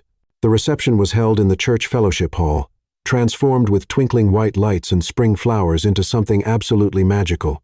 Ethan and Nora danced their first dance to "At Last" by Etta James, swaying together as if they were the only two people in the universe. "Any regrets?" Ethan asked as the song ended. "Only one," Nora said, and his face fell until she smiled mischievously. "I regret that we wasted 8 months apart when we could have been building this beautiful life together. We weren't ready then," Ethan said wisely. "You needed to become the incredible mother you are, and I needed to learn what really mattered in life. Everything happened exactly when it was supposed to." Later, as the celebration wound down and the children fell asleep in chairs decorated with ribbon and flowers, Ethan and Nora stood together, watching their wedding guests, some former enemies turned friends, strangers turned family, and a community slowly learning to choose love over judgment. Though they knew some neighbors would never change their hearts. "What happens now?" Nora asked, leaning against her husband's strong chest. "Now we go home," Ethan said, kissing the top of her head tenderly, "to our real home, where Joy can have her own room with towering bookshelves, where Grace can dance without bothering neighbors, where Caleb can have a piano to play his music on, and where we can start our new life together." 2 months later, Ethan stood in the courthouse, holding a folder of legal documents, watching Nora sign the papers that would make their family official in the eyes of the law. Joy, Grace, and Caleb sat beside them, dressed in their finest clothes, waiting for the moment that would change their names and their lives forever. Joy Caldwell, the judge announced as the first adoption was finalized. Grace Caldwell. Caleb Caldwell. Congratulations. You now have a legal father who will love and protect you for the rest of your lives. "Daddy!" Grace shouted joyfully, throwing herself into Ethan's arms. "We're really your babies now." "You were always my babies," Ethan said, his voice thick with emotion as he hugged all 3 children close. "Now we just have the papers to prove it to the world." Joy, ever the serious one, looked up at him with those wise, dark eyes. "Does this mean we're a real family now, sweetheart?" "We became a real family the moment we chose to love each other," Nora said, kneeling down to her level. "The papers just make it official." "I like official," Caleb said solemnly, making everyone laugh with delight. That night, in their new home overlooking the glittering city, Nora tucked each child into their own bedroll beds, with matching furniture and windows that looked out over lights that stretched to the horizon. She sang them the same lullabies she'd always sung, but tonight they sounded like celebration instead of comfort. When she finally joined Ethan in their bedroom, he was standing by the window with a strange, wonderful expression on his face. "What are you thinking about?" she asked, wrapping her arms around him from behind. "That night in the storm," he said quietly. "If someone had told me then that losing control of my car would lead to this, to you, to our children, to the happiest I've ever been in my life, I never would have believed it possible." "Maybe that's how miracles work," Nora said, turning in his arms. "They disguise themselves as disasters until we're brave enough to see the blessing hiding inside." Ethan kissed her then, soft and deep and full of the passion that had been building between them for months. When they finally broke apart, both breathless, he rested his forehead against hers. "I have something wonderful to tell you," Nora said, her voice trembling with excitement and nervous anticipation. "What is it, my love?" She took his hand and placed it on her still flat stomach, watching his face as understanding dawned like sunrise. "We're going to have a baby, Ethan. Our baby." The joy that transformed his expression was like watching the sun rise over paradise. He lifted her off her feet, spinning her around their bedroom while she laughed with pure happiness. "A baby," he repeated, wonderingly. "Our son or daughter. Are you happy?" she asked. though his face already gave her the answer. Happy doesn't begin to cover it, Ethan said, setting her down gently and placing both hands protectively on her stomach. Little brother or sister for Joy, Grace, and Caleb. A baby who will grow up knowing nothing but love and security and family. A baby who will have the most amazing father in the world, Nora added. Tears of joy streaming down her face. Later, as they lay in each other's arms, Ethan traced gentle patterns on Nora's skin and marveled at the incredible journey that had brought them here from a car crash in a storm to a penthouse filled with love, from strangers to soulmates, from broken to beautifully, completely whole. Do you think they'll be happy? Nora asked sleepily. Joy, Grace, and Caleb. About the baby? They'll be absolutely thrilled, Ethan assured her. Joy will want to teach the baby to read before they can walk. Grace will sing to them constantly, and Caleb will probably compose original lullabies. What do you think we should name them? Nora asked. If it's a boy, Ethan said thoughtfully, maybe Charles, after my father, so he'll have a chance to be the grandfather he never got to be. Charles Ethan Caldwell, Jr., Nora said, testing the name. I love it. It sounds strong and important. And if it's a girl? Hope, Nora said without hesitation. Hope, Louise. Because that's what brought us together, Hope. Amazing hope that saved us both and gave us this beautiful life. Ethan pulled her closer, his hand resting protectively over their growing child. Hope Louise Caldwell. Absolutely perfect. As Nora drifted off to sleep in her husband's loving arms, she thought about the little girl who'd once walked through storms with nothing but faith to guide her way. That girl had become a woman who'd saved a stranger's life, sacrificed everything for children who weren't her own, and found love beyond her wildest dreams. Tomorrow, she would wake up as Mrs. Nora Caldwell in a penthouse overlooking the city, with 3 beautiful children and another precious life growing inside her. She would wake up to a life where love had truly conquered all, where the impossible had become inevitable, where a poor girl's dreams had become a rich woman's blessed reality. But tonight, she was simply a woman deeply in love, holding tight to the miracle that had begun with a storm 9 months ago and would last a lifetime.